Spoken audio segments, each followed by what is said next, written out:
What are the law of reflection. अब हम देखेंगे 10.3 what are the law of reflection. Law of reflection के बारे में पढ़ लेते हैं। Let us now repeat an activity which we did earlier in grade 7। जैसे ग्रेड 7 में हमने प्लेन मिरर पे हमने एक्टिविटी की थी, उसको हम दोबारा याद कर लेते हैं, रिपीट कर लेते हैं। But this time we will extend it further, मतलब इस टाइम में हम थोड़ा सा इसको डिटेल में पढ़ेंगे, ठीक है ना। Do you remember doing the activity for observing the reflection of beam of light from a plane mirror. हमने देखे थे ना, प्लेन मिरर में हमने एक एक्टिविटी करके देखी थी 7th में, ऑब्जर्व की थी रिफ्लेक्शन ऑफ लाइट को, कि वो कैसे उसकी बीम क्या होती है लाइट की, हमने ऑब्जर्व की थी ना। अब है activity 10.4 let us experiment. Collect a plane mirror, plane mirror कर लो, कलेक्ट कर लो विद ए स्टैंड, जिसके पास स्टैंड होता है जैसे यहाँ पे दिखाया गया है, और एक टॉर्च ले लेनी है और एक कॉम ले लेना है और एक पेपर क्लिप्स ले लेना है हमने, जो पेपर क्लिप्स लगाया हुआ है to hold a comb upright, मतलब जो कॉम को अपराइट करके रख सके। A sheet of white paper की शीट ले लेनी है, और एक स्ट्रिप ऑफ ब्लैक पेपर, एक स्ट्रिप लेनी है हमने ब्लैक पेपर की। एज यू डिड अर्लियर, जैसे कि आपने पहले किया था। Make a thin slits by covering all opening of the comb, एक सारी और अपने ओपनिंग को बंद कर देना है, कवर कर देना है, और एक थिन स्लिट्स जो होती हैं यूजिंग ए ब्लैक पेपर की मदद से, except for one in the middle, जो एक मिडल में होती है उसको आपने छोड़ देना, ठीक है ना। Spread A sheet of white paper on a table, एक शीट आपने वाइट जो होती है वाइट पेपर की, वो टेबल पे आपने स्प्रेड कर देनी है। Place a plane mirror upright on it, plane mirror आपने अपराइट पोजीशन में रख देना है। Using a thin slits and torch, मतलब आपने थिन स्लिट ले लो और एक टॉर्च ले लो। Obtain a thin beam of light along the papers and adjust it to fall upon the mirror as shown in figure, मतलब जैसे ये लगाया हुआ है ना, यहाँ पे आपने एक टॉर्च लगानी है, उसको उसके प्लेस रखना है, और आपने देखना है कि आगे जो बीम ऑफ लाइट वो कहाँ टकरा रही है, कैसे वो इंसिडेंट हो रही है, कैसे वो रिफ्लेक्ट हो रही है, ठीक है ना। वो मिरर पे आपने फॉल करवानी है लाइट को, ठीक है। अब क्या करना है, आपने लाइट फॉल करा दी मिरर पे, आप रिफ्लेक्टेड रे भी देख पा रहे हो, इंसिडेंट रे भी देख पा रहे हो, ठीक है। इसको इंसिडेंट कहते हैं, जो कि फॉल होती है मिरर पे, जो रिफ्लेक्ट होकर के वापस आती है उसको रिफ्लेक्टेड रे कहते हैं, ठीक है। तो इसमें क्या होता है, नाउ मूव द स्लिट, अब क्या करना है, स्लिट को मूव कर दो, and torch slightly so that the beam of light fall at different angles on the mirror, जो कि उसका बीम ऑफ लाइट्स है ना, वो भी मिरर से जैसे आप मूव करोगे, टॉर्च को भी मूव करोगे, वो उसका जो बीम ऑफ लाइट्स है वो भी मूव होएगा, ठीक है ना। बीम ऑफ लाइट्स क्या होगी, वो मूव होएगी डिफरेंट एंगल्स पे आपने करना है। जैसे कि पहले एंगल इतना था, ठीक है, अब एंगल इतना हो गया, ठीक है, मतलब different angle on the mirror, ठीक है। मूव करना है स्लिट को एंड टॉर्च को, कि उसको ऐसे मूव करना है कि जो आपका डिफरेंट एंगल्स पे मूव करना है ऑन द मिरर, ठीक है। दस the reflected beam of the light also shift, क्या जो रिफ्लेक्टेड बीम है वो भी शिफ्ट हो रही है। अब यहाँ पे देखो, ये जो रिफ्लेक्टेड बीम थी वो यहाँ पे थी, अब रिफ्लेक्टेड बीम यहाँ पे आ गई, तो शिफ्ट हो रही है ना, तो इसका आंसर क्या आ जाएगा, यस। इसका आंसर क्या आ जाएगा, यस, ठीक है। ये देखो, ये बीम दिखाई हुई है, light falling on the mirror at an one angle and at another angle, ये एक अलग एंगल पे है, ये अलग एंगल्स पे दिखाई गई है बीम ऑफ लाइट, ठीक है। अब जैसे हम ड्रॉ करेंगे, अगर हम पेपर पे ड्रॉ करेंगे, अब क्या करना है, make a beam of lights fall on the mirror at the different angles, जैसे कि डिफरेंट एंगल्स में दिखाई गई है, हमने अभी पीछे देखी। And observe how the direction of reflected beam change, अब उसको ऑब्जर्व करो कि कैसे वो डायरेक्शन ऑफ रिफ्लेक्टेड बीम की कैसे चेंज हो रही है, ठीक है ना। टू अंडरस्टैंड दिस बेटर, इसको अच्छी तरह से समझने के लिए, let us draw this on a paper, हम इसको क्या करते हैं, हम इसको पेपर पे ड्रॉ कर लेते हैं स्टेप बाय स्टेप, ठीक है। स्टेप बाय स्टेप इसको ड्रॉ कर लेने, जैसे यहाँ पे दिखाया हुआ ड्रॉ करके इजीली ड्रॉ हो जाती है। जैसे कि बिफोर डूइंग दैट, इसको करने से पहले, let us learn how to represent the light. अब हम इसको करने से पहले हमें ये देखना होगा कि जो रिप्रेजेंटेशन है लाइट का वो कैसे होता है। लाइट को ऐसे रिप्रेजेंट किया जाता है, ठीक है, स्ट्रेट लाइन में, ठीक है। लाइट को स्ट्रेट लाइन में हम कर देते हैं, बट लेकिन अब ये तो पता नहीं लग रहा कि लाइन जो जा रही है स्ट्रेट लाइन में मूव कर रही है लाइट, वो किस डायरेक्शन में मूव कर रही है। डायरेक्शन शो करने के लिए इस पर एरो लगाया जाता है, सेंटर में लगा होता है, जैसे यहाँ पे दिखाया गया है एरो, ठीक है। जैसे कि we often represent light by straight line with arrow, उसको क्या कहा जाता है, जैसे रे की रिप्रेजेंटेशन होती है वैसे, ठीक है। Rays indicate the path long which the light travel, ray क्या इंडिकेट करती है, path long which light travels, ठीक है।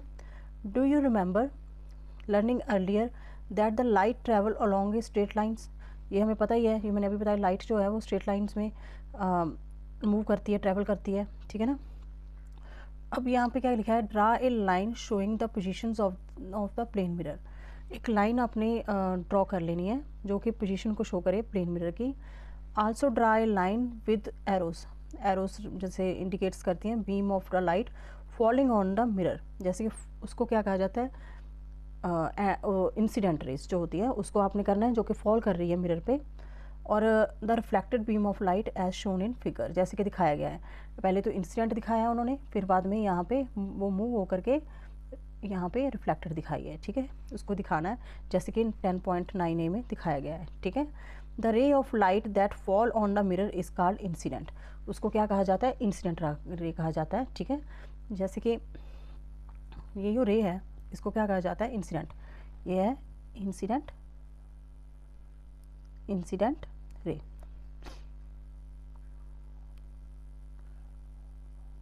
ठीक है, इंसिडेंट रे, इसको इंसिडेंट रे कहा जाता है। और इसको क्या कहा जाता है, इसको कहा जाता है reflector,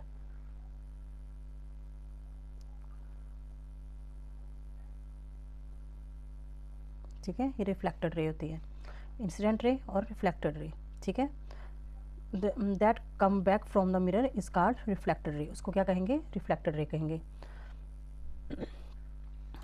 now remove the mirror, अब मिरर को रिमूव कर दो, ठीक है, from the point where the incident ray strike the mirror, draw a line making the angles of 90 के एंगल्स पे हमने ड्रॉ करनी है जो इंसिडेंट पॉइंट था। अब नॉर्मल तो आप ऐसे कर सकते हो, कहीं पर भी ड्रॉ कर लिया, इधर कर लिया, इधर कर लिया, इधर कर लिया, नॉर्मल को कहते हैं 90 डिग्री, नॉर्मल को क्या कहा जाता है, 90 डिग्री परपेंडिकुलर, जैसे कि ऐसे आप कहीं पर भी नॉर्मल कर सकते हो, पर इन्होंने क्या कहा है, आपने वहाँ पे नॉर्मल वो करना है, यहाँ पे इंसिडेंट रे स्ट्राइक की थी, ठीक है ना। Draw a line making a angle 90 to the line representing the mirror, ठीक है ना। This line is known as normal to the reflecting surface at the point of incidence O point है, यहाँ पे ओ पॉइंट है, मतलब इंसिडेंस पॉइंट है, ओ पे जो है उसको क्या कहा जाता है, नॉर्मल कहा जाता है, जो कि reflecting surface, this line is known as normal to the reflecting surface at the point of incidence, जो कि इंसिडेंस पॉइंट के ऊपर होता है ओ, ठीक है ना, उसके ऊपर, ठीक है ना। अब यहाँ पर कोई भी आप रख के देख सकते हो, जैसे हम यूज़ करते हैं, तो ये नॉर्मल होगा, ये जो है ये नॉर्मल है, ठीक है। The angle between the normal and the incident रे is called angle of incidence. अब इसको देखो, इंसिडेंस है ये इंसिडेंट नहीं है, आपने इंसिडेंट नहीं लिख देना, एंगल ऑफ इंसिडेंस लिखा जाता है और उसको इंसिडेंट रे कहा जाता है, ठीक है, ये फ़र्क होता है दोनों में। The angle between the normal and the reflected ray, उसको क्या कहा जाता है, जो रिफ्लेक्टेड रे और नॉर्मल के बीच में होगा उसको एंगल ऑफ रिफ्लेक्शन बोला जाता है, ठीक है, एंगल ऑफ रिफ्लेक्शन, जैसे कि यहाँ पे दिखाया गया है एंगल ऑफ इंसिडेंस, ये एंगल ऑफ इंसिडेंस है और ये एंगल्स ऑफ रिफ्लेक्शन है। On your drawing measure the angle of incidence and the angle of reflections and note it table 10.1, table जो दिया हुआ है नीचे दे रखा है, उसमें आपने ड्रॉ करने हैं, मेज़र करने हैं एंगल ऑफ इंसिडेंस और एंगल ऑफ रिफ्लेक्शन को आपने लिख लेने हैं, ठीक है। Repeat the activity several time by changing the angle of incidence. अब जैसे जैसे एंगल ऑफ इंसिडेंट चेंज होगा तो एंगल ऑफ रिफ्लेक्शन भी चेंज होगा, ये देखो हमने पहले देखा था ना, हमने शिफ्ट किया था यहाँ पे ऊपर, तो एंगल ऑफ जैसे इंसिडेंस आ रहा था तो एंगल ऑफ रिफ्लेक्शन भी चेंज हो रहा है ना, एंगल जैसे जैसे शिफ्ट कर रहे हैं तो एंगल ऑफ रिफ्लेक्शन में भी फ़र्क पड़ रहा है, ठीक है ना। जैसे कि repeat the activity several time by changing the angle of incidence, repeat the activity several time by changing the angle of incidence, ठीक है। Finally let the incident beam, हमने करना क्या है, टॉर्च जो है, टॉर्च को हमने कभी इधर घुमा दिया, कभी थोड़ा सा क्लोज कर दिया, कभी थोड़ा सा दूर कर दिया, उससे क्या होगा, हमारे जो एंगल ऑफ इंसिडेंस तो चेंज होता जाएगा और साथ में एंगल ऑफ रिफ्लेक्शन भी चेंज होता जाएगा। हमने वो जो हमने मेज़र कर लेना वो कितनी डिग्री पे चेंज हो रहा है और कितनी डिग्री पे रिफ्लेक्शन आ रहा है, ठीक है। Let us incident beam follow the mirror along the normals and observe the direction of reflected beam, reflected beam की हमने डायरेक्शन को भी नोट डाउन कर लेना, ठीक है ना। उसको इंसिडेंट बीम पे जो फॉल हो रही है, जैसे कि इंसिडेंट बीम पे हमने ऑब्जर्व कर लेने भी इंसिडेंट्स कौन सा इंसिडेंस एंगल है और उसके बाद एंगल्स ऑफ रिफ्लेक्शन को नोट डाउन कर लेना है हमने, ठीक है। What would be the angle of incidence and angle of reflection in this case. अब ये ऐसे कहा गया है कि अगर इंसिडेंस, यहाँ पे इस पैरे में क्या कहा गया है, incidence beam fall on the mirror along the normal. अगर इंसिडेंस बीम जो है वो नॉर्मली फॉल करे, मतलब नॉर्मल में चाहे, मतलब हमने क्या कर लेना है, जैसे कि इंसिडेंस एंगल यहाँ पे था तो वो जो बीम है वो बिल्कुल नॉर्मल जा रही है, उसको हम क्लोज करते करते करते करते नॉर्मल की तरफ ले आए, तो एंगल ऑफ रिफ्लेक्शन जो होगा उस केस में क्या होगा, जब वो इंसिडेंस ही हमने उसको इंसिडेंट ही हमने नॉर्मल कर दिया, तो इंसिडेंस नॉर्मल कर दिया मतलब 90 डिग्री पे हमने इंसिडेंट कर दिया, तो उसका जो रिफ्लेक्शन होगा वो क्या इफेक्ट होगा, वो मतलब कैसे इफेक्ट होगा। अब उसमें क्या होगा, जैसे जैसे बीम को हम क्लोज लाते जाएंगे, एंगल ऑफ इंसिडेंस और एंगल ऑफ रिफ्लेक्शन जो इन दोनों केस में होगा ना, जब नॉर्मली आ जाएगी बीम ऑफ लाइट तब वो ज़ीरो हो जाएगा, ठीक है। एंगल ऑफ इंसिडेंस और एंगल ऑफ रिफ्लेक्शन होता क्या है, अब एंगल ऑफ इंसिडेंस और एंगल ऑफ रिफ्लेक्शन के, जैसे कि फर्स्ट केस है, फर्स्ट में हमने क्या देखा, जो एंगल ऑफ इंसिडेंस हमने क्या रखा, 30 डिग्री रख लिया, 30 डिग्री रखा, तो देखोगे आप अगर करके देखोगे 30 डिग्री पे आप इंसिडेंट करोगे तो रिफ्लेक्शन जो आएगा एंगल का वो भी 30 डिग्री आएगा, क्योंकि एंगल ऑफ इंसिडेंस और एंगल ऑफ रिफ्लेक्शन जो होते हैं वो सेम होते हैं, ठीक है। जितने एंगल पे आप इंसिडेंट करोगे उतनी एंगल पे ही वो रिफ्लेक्ट होकर के आएगी। अगर अगला हमने एंगल ऑफ इंसिडेंट हमने 40 रख लिया, 40 रख लिया, तो अगला इंसिडेंट 40 रख लिया, तो रिफ्लेक्टेड क्या होगा एंगल का, वो भी 40 होगा। आप करके देखोगे, इंसिडेंट करोगे तो इंसिडेंट 30 डिग्री है तो 30 डिग्री ही रिफ्लेक्टेड होगा। अगर आपका इंसिडेंस एंगल जो है वो 40 डिग्री है तो जो एंगल ऑफ रिफ्लेक्शन है वो भी 40 डिग्री आएगा, ठीक है। सिमिलरली अगर आपका 15 है, आपने 15 रख लिया, 15 ऑफ एंगल ऑफ इंसिडेंस रख लिया, तो एंगल ऑफ रिफ्लेक्शन क्या आएगा, 15 आएगा, ठीक है।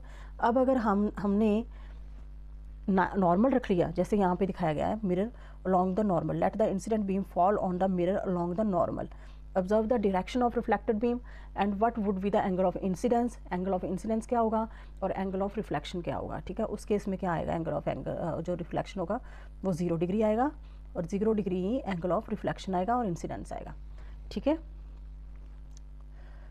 Do you notice that both the angles in table 10.1 are nearly equal, nearly equal है, बिल्कुल इक्वल आ रहे हैं, ठीक है। इफ़ डन केयरफुली, अगर आप केयरफुली डन करोगे, the experiment show the angle of incidence जो होगा is equal to the angle of reflection. Angle of incidence क्या आएगा, एंगल ऑफ रिफ्लेक्शन क्या आएगा, ठीक है। तो इसी को क्या कहा जाता है, this is a law of reflection, इसको क्या कहा जाता है, लॉ ऑफ रिफ्लेक्शन कहा जाता है। 10.5 late us experiment, activity 10.5 late us experiment, ठीक है। इसको हम देख लेते हैं 10.5 को। जैसे पहला पॉइंट दिया हुआ है, यूज़ द सेम सेटअप, जैसे हमने पीछे सेटअप लिया था, एक्टिविटी 10.4 में सेटअप बनाया था, वैसे ही सेटअप हमने लेना है, but place a stiff sheets of short paper. मतलब अब हमने थोड़ी मोटी जो शीट होती है ना, जो मोटी होती है शीट, उसका हमने यूज़ करना है, फ्लैट कर देना on a table such that जो part of it extend beyond the edge of the table, मतलब लटका हुआ होना चाहिए, बेड हुआ होना, मतलब जैसे कि शीट को बढ़ा दिया हमने टेबल पे तो नीचे की तरफ लटक जाती है ना, वैसे मतलब एक्सटेंड करके हमने शीट को रख देना, ठीक है। कि वो एज ऑफ टेबल पे beyond the edge of the table होनी चाहिए वो, ठीक है। Shine a beam of light, मतलब एक बीम ऑफ लाइट हमने शाइन करनी है ऑन द मिरर। अब मिरर ले लेना है हमने, mirror placed on the sheets and observe the reflected beam of the extended portion. अब हमने क्या करना है, जो हमने बीम है ना वो हमने जो beam of light of mirror है वो प्लेस कर देनी है शीट के ऊपर और ऑब्जर्व करने हैं हमने रिफ्लेक्टेड बीम कि रिफ्लेक्टेड बीम कैसी होती है। जैसे हमने पिछला सेटअप किया था वैसे ही हमने ऑब्जर्व करनी है रिफ्लेक्टेड बीम को कि वो कहाँ तक पहुँचती है रिफ्लेक्टेड बीम, ठीक है। जैसे यहाँ तक पहुँच रही है ना, ये ऐसे देखना है हमने। Now bend the extended part of the sheets, अब हमने क्या करना है, जो बेंडेड एक्सटेंडेड पेपर था, जो शीट थी नीचे चार्ट पेपर था, उसको थोड़ा फोल्ड कर देना है, ठीक है। मतलब उसको along the edge of the table क्या कर देना, बेंड कर देना है, थोड़ा सा बेंड कर देना है। Do you still see the reflected beam on the extended portion, क्या आप अब भी देख रहे हो कि वो एक्सटेंडेड पोर्शन में जा रही है, जैसे कि यहाँ पे दिखाया, तो वो यहाँ पे रुक रही है, मतलब एक्सटेंडेड पोर्शन में नहीं जा रही, तो इसका आंसर क्या आएगा, नो। मतलब वो एक्सटेंड, यहाँ पे तो एक्सटेंड होके जा रही थी, यहाँ तक जा रही है नीचे की तरफ, और यहाँ पे ही रुक जा रही है, ठीक है। तो फ्लैटन द पेपर अगेन, उसको क्या करना, फ्लैटन कर देना पेपर को अगेन एंड ऑब्जर्व करना, आपने उसको ऑब्जर्व करना है, ठीक है। The reflected beam disappears when the sheet is bend, जो रिफ्लेक्टेड बीम है वो डिसअपियर हो जाती है जब शीट क्या हो जाती है, बेंड हो जाती है, बट रीअपियर हो जाती है जब इसको आप फ्लैटन पेपर को अगेन आप जैसे खोल लोगे ना तो फिर से वो अपीयर हो जाएगी, ठीक है ना। फोल्ड कर लिया, जब उसको खोला तो फिर से अपीयर होने लग जाएगी, ठीक है ना। When it is flattened again, जब उसको फ्लैटन कर दोगे दोबारा से चार्ट पेपर को तो वो फिर से रीअपीयर हो जाएगी। This show that the reflected beam lies in the same planes as that of incident beam. तो ये शो क्या करता है, ये शो करता है जो रिफ्लेक्टेड बीम है वो सेम प्लेन में लाइज करती है जिसमें इंसिडेंट बीम भी लाई कर रही थी। Bending of the sheets create a new planes. जो बेंडिंग ऑफ द शीट्स है ना वो क्या क्रिएट करती है, वो न्यू प्लेन क्रिएट करती है। कैसे न्यू प्लेन क्रिएट करती है, यहाँ तक बेंड होगी तो वो नीचे को बेंड किया हुआ था जो पेपर था वो नीचे की तरफ एक नया प्लेन बना लिया उसने, ठीक है ना। पहले तो वो सीधी आ रही थी यहाँ पर, जैसे पेपर नीचे को हमने बेंड किया, नीचे की तरफ हमने वो फोल्ड बेंड करके रख दिया पेपर, तो वो जो प्लेन होगा वो नीचे की तरफ हो जाएगा ना, नीचे की तरफ जाएगी वो रे। ऐसा नहीं है कि वो इंसिडेंट होकर रिफ्लेक्टेड रे आ नहीं रही, वो नीचे की तरफ बेंड होगी, तो अपना एक नया प्लेन बना लिया उसने, ठीक है। Create a new plane breaking this alignment, इस अलाइनमेंट को ब्रेक करके उसने एक नया प्लेन बना लिया है, ठीक है। The incident ray and the normal to the mirror, अब यहाँ पे बोला गया है the incident ray the normal to the mirror at that point of incidence and the reflected ray are lies in the same plane. तो क्या होता है, जो इंसिडेंट रे है और जो रिफ्लेक्टेड रे है और जो नॉर्मल्स होते हैं ये तीनों मिरर में एक ही सेम प्लेन में लाई करते हैं, ठीक है। ये क्या होगा, एक लॉ ऑफ रिफ्लेक्शन है, एक अनदर लॉ ऑफ रिफ्लेक्शन है कि incident ray and the normal to the mirror at the point of incidence and the reflected ray are lies in the same plane, मतलब वो सेम प्लेन पे lies करते हैं, ठीक है ना। सेम प्लेन कैसे, जैसे कि ये इंसिडेंट रे यहाँ पे अगर हमने ऐसे हॉरिजॉन्टल रख लिया, आप वर्टिकल रख लो, आप हॉरिजॉन्टल रख लो, मतलब जो उसका इंसिडेंट आप इंसिडेंट करवाओगे यहाँ पे तो वो वर्टिकल, तो ये सारे के सारे क्या है, ये तीनों के तीनों एक ही प्लेन में है ना, ये तीनों के तीनों एक ही प्लेन में है, ठीक है। अगर इसी प्लेन को आप ऐसे रख दोगे तो ये ऐसे इंसिडेंट होगी और ऐसे रिफ्लेक्ट होगी, तो ये क्या होगी, ये सारे के सारे एक ही प्लेन में आएंगे, ठीक है, सेम प्लेन में, तो ये क्या सेम प्लेन में आएंगे, ठीक है। This is a another law of reflection, ये क्या है, अनदर लॉ ऑफ रिफ्लेक्शन है। A step further in the two cases, जो हमने टू केसेस जो हमने डिस्कस किए हैं, even though the direction of incident ray are different, incident ray की जो डायरेक्शन अगर डिफरेंट हो, they fall at the same point of the mirror, thus the direction of the normals are the same. Direction of the normals क्या होती है, same होती है। However, the direction of the reflector ray is such that the incident ray, the normal at that point of incident, the reflector ray are lie the same plane। ये वही बात बोली गई है कि सेम प्लेन में होगी इंसिडेंट, जैसे यहाँ पे दिखा दिया गया है सेम, ये भी एक मिरर है और ये भी एक मिरर है, इसकी आपने इंसिडेंट रे देखो और जो नॉर्मल देखो और रिफ्लेक्टेड रे देखो, ठीक है ना, ये दिखाई दे रहे हैं ना। तो यहाँ पे क्या हो रहा है, ये सेम पॉइंट पे टकरा रही है, यहाँ पे सेम पॉइंट पे टकरा रही है, ठीक है ना, मतलब ये यहाँ पे सेम पॉइंट पे टकरा रही है, जो इंसिडेंट रे यहाँ पे आ रही है वो सेम पॉइंट से टकरा रही है। यहाँ पे पॉइंट ऑफ इंसिडेंस जो है normal and reflected lies in the same plane in both case, ठीक है। तो ये दिखाया गया है, एक तो हॉरिजॉन्टल दिखाया गया है और एक वर्टिकल दिखाया गया है, ठीक है। यहाँ पे हॉरिजॉन्टल दिखा रखा है और यहाँ पे वर्टिकल दिखा रखा है, ठीक है। Are laws of reflections applicable to the spherical mirror also. तो हाँ, ये जो है इसके सब के लिए जो लाज ऑफ रिफ्लेक्शन जो होता है वो एप्लीकेबल होता है, जैसे यहाँ पे लिखा हुआ है the laws of reflection are valid for all kind of mirrors, जितने भी kinds of law of reflection are valid for all kind of mirror, जैसे कि प्लेन मिरर हो गया, स्फेरिकल मिरर हो गया, सबके लिए वैलिड होता है। But if the multiple parallel raise fall on the spherical mirror, जब मल्टीपल पैरेलल रेज जो होती हैं फॉल होती हैं स्फेरिकल मिरर पे, वी ऑब्जर्व समथिंग इंटरेस्टिंग, कुछ हम इंटरेस्टिंग सा ऑब्जर्व करते हैं जिसको हम आगे देख लेते हैं। जब पैरेलल रेज जो होगी वो फॉल करेंगी इस मिरर्स पे, प्लेन पे, स्फेरिकल पे, मतलब जब वो फॉल करेगी तो क्या उसका रिजल्ट आएगा वो हम देख लेते हैं। जैसे कि 10.6 एक्टिविटी है, let us explore. Collect a plane mirror, एक प्लेन मिरर ले लो, एक कनकेव मिरर ले लो, एक कन्वेक्स मिरर ले लो, स्टैंड ऑफ मिरर ले लो, एक टॉर्च ले लो, एक कॉम ले लो, ठीक है, एक पेपर क्लिप ले लो और एक होल्ड द कॉम अपराइट्स, ठीक है। ये देख लेना आपने, ले लेना सब कुछ, ठीक है ना। और use the same steps as activity 10.4 में आपको दिए गए थे, जैसे हमने वही स्टेप्स हमने यूज़ करने हैं।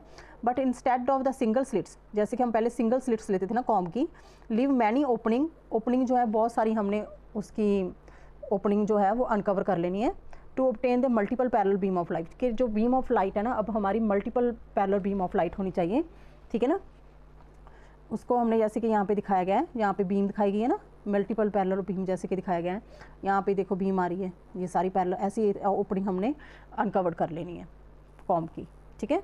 Let the multiple parallel beam of the light fall upon the mirror, multiple parallel beam of lights हैं जो फॉल हो रही है मिरर पे, प्लेन मिरर पे, कनकेव मिरर पे और कन्वेक्स मिरर पे 1 बाय 1 हमने multiple parallel beam of light जो फॉल करवानी है प्लेन मिरर पे और कन्वेक्स मिरर पे और कनकेव मिरर के। ऑब्जर्व द रिफ्लेक्टेड बीम, अब आपने क्या करना है, ऑब्जर्व करना है रिफ्लेक्टेड बीम को। Is your observation similar to what is shown in the figure 10.11 BCD में?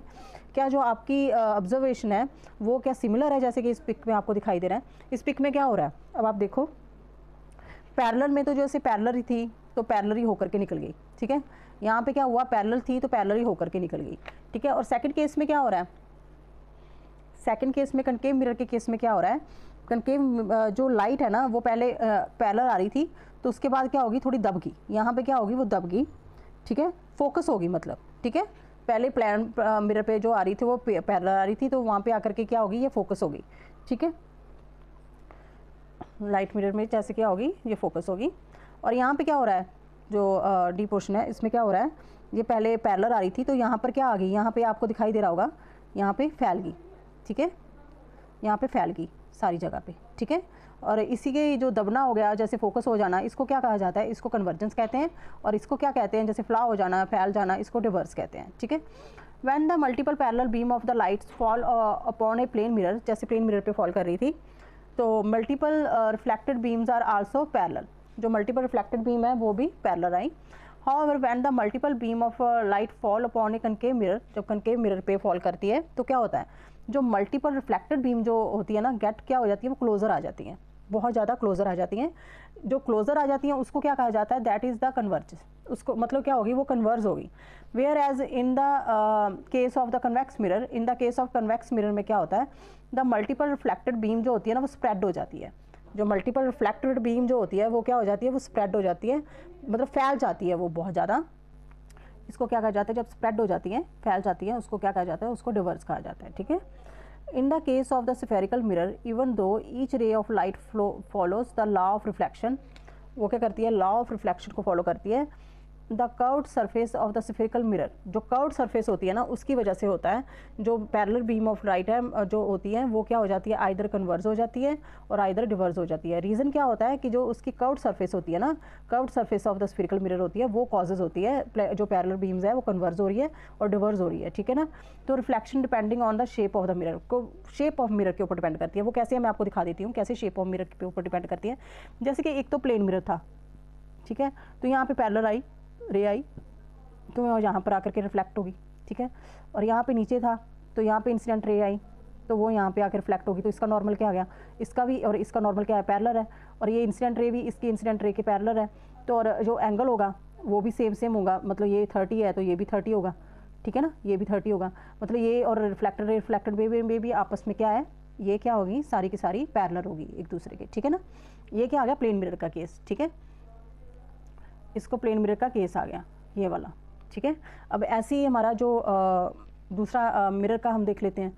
जैसे मिरर का केस कैसे आता है, जैसे मिरर का हमने ऐसे केस लिया तो यहाँ पे पहले रे आई तो वो ऐसे इंसिडेंट कर गई, इंसिडेंट आई तो ऐसे इंसिडेंट की तो उसका जो रिफ्लेक्टर रे था वो यहाँ पे ऐसे आएगा, ठीक है, ऐसे इंसिडेंट किया तो ऐसे आएगा, तो इसका नॉर्मल कैसे आ जाएगा, वो ऐसे आ जाएगा।